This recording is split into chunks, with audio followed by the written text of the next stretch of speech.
Alright, let's talk about Divinity Original Sin 2. I'm about 30 hours into the game at this point, and I love it. It's a really great CRPG, probably one of the best ones I've ever played. Now that being said, there's stuff in it that I don't like so much, so we're going to talk about the good and the bad in it, because there is some mixed opinions, and I've seen a lot of people either love it or hate it online. There doesn't seem to be like a middle ground for this one, so I think that's kind of interesting to discuss. So if you're not aware, Divinity Original Sin 2 is a top-down, classic-style CRPG that has a big emphasis on finishing quests the way you want to, and having very open-ended combat systems. So in normal RPGs, you'd have, like, your set abilities and stuff, and you can buff or debuff, do direct damage, or apply statuses to enemies, allies alike. In Divinity Original Sin 2, you can do all that stuff as well, but there's a huge emphasis on things like fire on the ground, or poison, and different status effects that happen through the environment as well. And on top of that, during the combat, you can do a variety of really interesting interactions, whether they be telekinesis to teleport someone away, or interacting with different elements that might be around you. If there's oil on the ground, you can set it on fire, you can explode different barrels, you can do a ton of stuff, and you can even set it up yourself. So say your character is a mage, they can like put ice on the ground, or if you're using like a crossbow, you can have special arrows, you can fire knockdown arrows or oil slicked arrows, and plenty of stuff like that. The combat and the game in general is very open-ended in how you complete basically everything. And that's probably the biggest strength of it, and I think that was the biggest strength of the original one as well. You were very close to playing Dungeons & Dragons, like the tabletop version of it. I think it is the closest I've ever come to playing a D&D game that's still a video game, that isn't like actually sitting with your friends, because it's got so many different ways that you can do basically everything. Like, it could be the combat, like I already mentioned, or it could be the quest lines and stuff, you know? Like, if you're going through a quest line, you can decide to kill, I think, pretty much every NPC in the game, and it might end the quest, or they might have a note on them, or it might open up a different avenue that you never even thought was possible. So, there's all these different ways to do everything, and that makes it a really good game for water cooler talk and stuff like that. So if you know other people who play RPGs and stuff, you can go up to them, you could be like, hey, I did this, and they're like, oh, I didn't even know you could do that, I went and did this instead, or I got out of Fort Joy, like the first area in the game, through this means, where someone else might have found one of the other 8 ways to do so. It's really amazing how many different ways they've put in to do basically every quest line and all the combat scenarios in the game. It really does impress me. Now, that being said, that does open up a lot of opportunity for glitches and bugs and other similar stuff to happen. So when I've been playing the game, and I've seen other people reporting this as well, there are a lot of weird scenarios you can get into as well. So, like, you can get stuck on, like, a high-up ledge and then not be able to get off of it and stuff like that. Or you can not be able to talk to NPCs, or they'll say something that doesn't really make sense considering what you did in the quest line. So when you have a game that's so open, like Divinity Original Sin 2 is, it really does enhance how many bugs, glitches, and just general nonsensical stuff you might run into. That being said, there aren't as many that I've noticed as in a game like, say, Skyrim or something that's completely open world, because the maps and everything in Divinity are very much like set up Baldur's Gate style. Like, they are the way they are. You go into specific encounters, those encounters don't respawn or anything, so it's not a true open world, but it's kind of like an open sandbox. But despite all those bugs and glitches, it doesn't really affect my immersion in the game. Like, you are aware you're playing a video game, obviously, but you can really do things the way you want to do.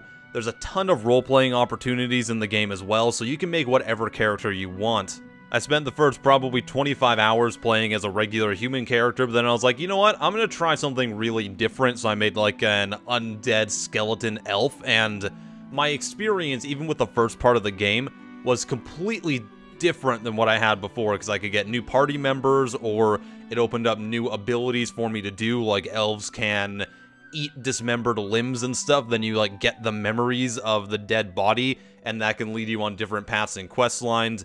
It can make certain parts of the game easier, and at the same time, there's other stuff that can make it more difficult depending on what race you're playing and what character you are, even your gender and stuff like that. And it really does make a difference. The amount of branching storylines and different content in the game is staggering. It feels like every time I go around a corner, I find something really interesting, but there can also be hidden items and quest lines that you would never even have had the opportunity to try or notice unless you're playing specific characters or you have specific people in your party and other things like that. So it has a lot of replay value to it, despite being a very linear story game. There's so many different ways you can do all the content in the game. I can really see a lot of people getting close to 200, 300 hours just trying to experience everything in the game. On top of that, with the release of Divinity Original Sin 2, they've put in a bunch of map and level editors, modding, and creation tools that are really exciting. I can't wait to see where these go, because they allow anyone to make their own maps, their own characters, quest lines, basically everything that you need to make your own version of the game with any sort of quest line, areas, locations that you want.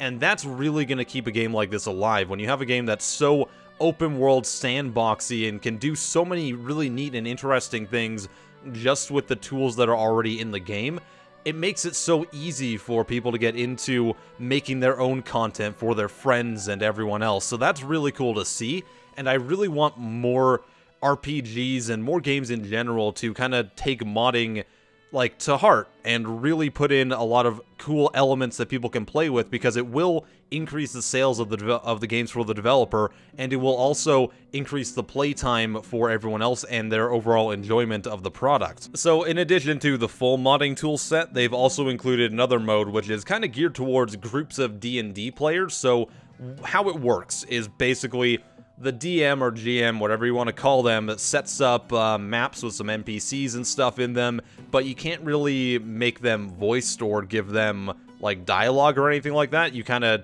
use it for general role-playing purposes, kind of like using it as basically a map and questing, very basic setup for your D&D campaign. So it is very geared towards people who have a group of friends, they want to play D&D, but they want to maybe be able to play it with the Divinity rule set, and that's a really cool idea as well.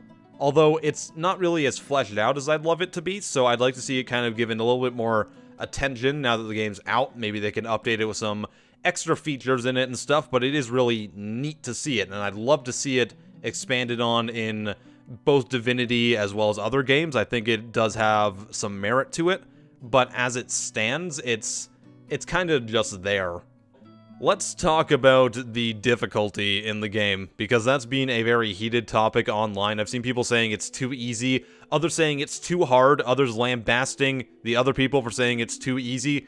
I'm just gonna say right now, I think that difficulty is a thing that should be easily changeable and switchable in most games, and if someone wants to play an easier version and they still get enjoyment out of it, and it's a single-player experience, and as long as that hard version is still there, does it matter what they want to play? Can't they just play the easy mode if they want to? I mean, that kind of makes sense to me. You can still play the hard mode, that's totally fine. I think that the difficulty is inconsistent, and I think that's where a lot of the issues lie and the problems that a lot of people are explaining online on forums and stuff, because sometimes when you're fighting, say, bosses, they will use a super crazy ability and wipe out your entire party on like the second turn. Other times, they won't use that ability at all. And a lot of that has to come down with the AI's pathfinding and their decision making, and I think the cause of that is from the environmental effects and the open-endedness on the combat that we talked about earlier. So when there's so much going on in the combat, you can see it on the screen right now, there's fire on the ground, there's blood, there's curses, there's poison, there's oil, all this stuff is going on, and all these characters and AI are everywhere on the screen.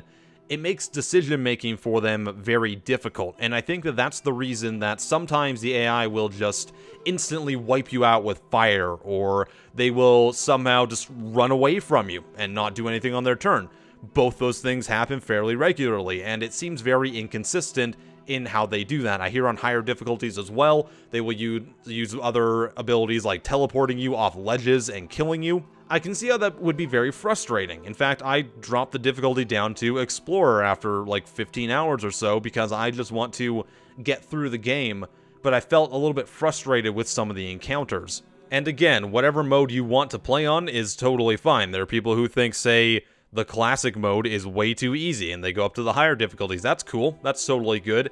I'm personally not someone who likes to min-max everything in the game. I want to do cool, funny things or experience the story first and foremost, so I'm not so worried about making sure that all my characters have the best leveled gear for their levels at every given time. I don't want to get the most experience out of a quest if it involves doing something I don't think my character would do, etc. So I think that the higher difficulties in Divinity Original Sin 2 are A, better geared towards people who can deal with a little bit of frustration when the AI does wonky things, and B, better geared for people who want to min-max characters so they can properly take on some of these encounters, because they can be a little bit insane, and the game does like to pull out some random stuff every now and then, like you will open up a box and it'll explode, or poison you, or something like that, and that's the nature of it, and that's totally fine. I think it's a little bit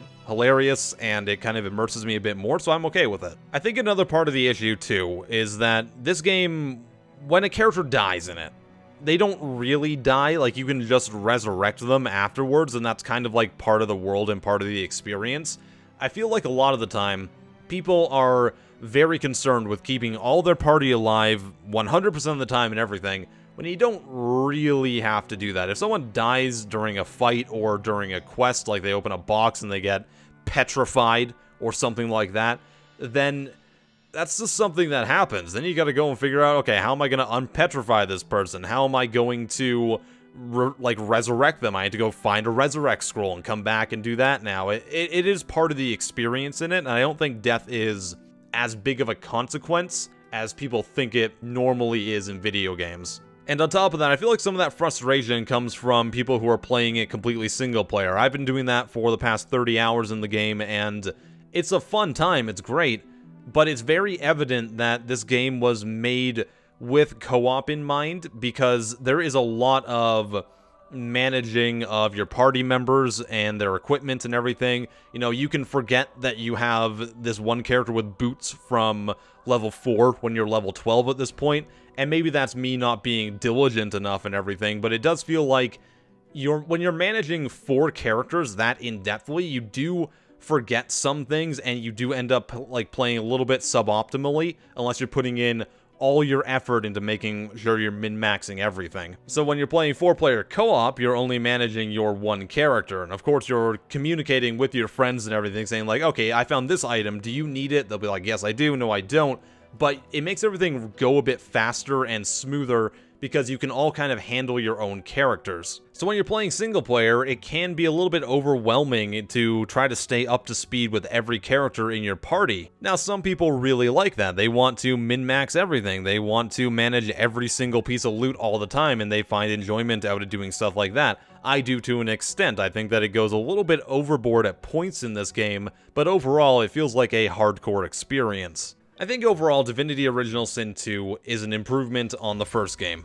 I think that it's still got some issues, and it's going to be a game that people either really like or absolutely hate and think is horrendous. And whatever your opinion on it is, that's totally fine. But if you really like classic RPGs, you want to min-max things, or you want to experience some really interesting quest lines, great stories, and something that feels very open in how you complete everything, this is definitely a game that you're going to want to be looking at. I think it's almost a given that despite a lot of the flaws that I see with the game, it's still going to end up being one of my favorite ones of the year, and probably on my top 10 list. If I even do a top 10 list, I might not, who really knows at this point. But I want to know what your thoughts on Divinity Original Sin 2 is. Let me know them in the comments below. I go through and I read all of them, so it's useful to do so, because then I hear what other people are saying about it, and you can get your voice heard too in some small way, I guess. I am PattyJack. I'll see you next time.